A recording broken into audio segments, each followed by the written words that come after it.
I try to design a different project every year. One aspect of what makes curriculum authentic is that it is original. The children have the feeling that they're exploring something for the first time. I want them to feel like adventurers, like pioneers. I want the project to emerge naturally as we come together to observe and reflect and share our experiences. Once the project takes shape, then my challenge as a teacher is to help my students develop skills, knowledge, and understanding. They do this in the course of pursuing something that's meaningful and relevant to them. Whatever project we choose must give reason and opportunities to develop skills in reading, writing, math, science, social studies, technology, the arts. And it must also cover content in areas that are required by my district. Now, this is the story of how one class makes this journey. It's clear that they're excited and involved in what they do, but watch for the skills and the knowledge and the understanding they develop as they go.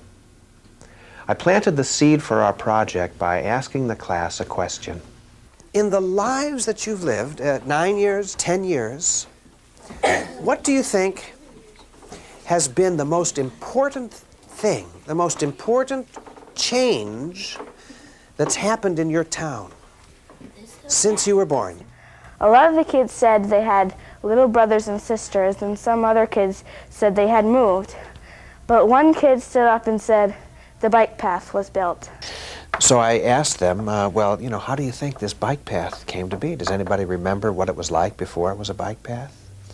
And a few kids had actually were abutters of the path, and they remember when it was just dirt. I said, what would you want to find out about this bike path? What kind of questions do you have about it?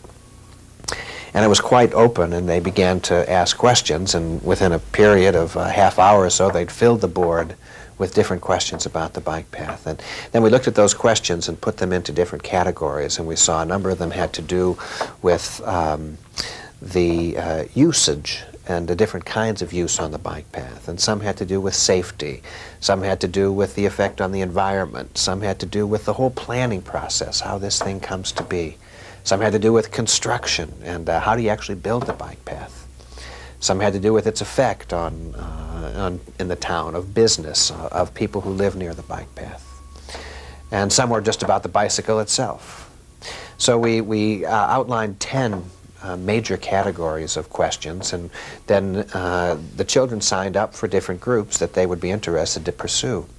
So we had 2 or 3 in each group, and they began to go and try to do some research, first raising more questions about their particular category, and then trying to identify where they might find the sources for their answers.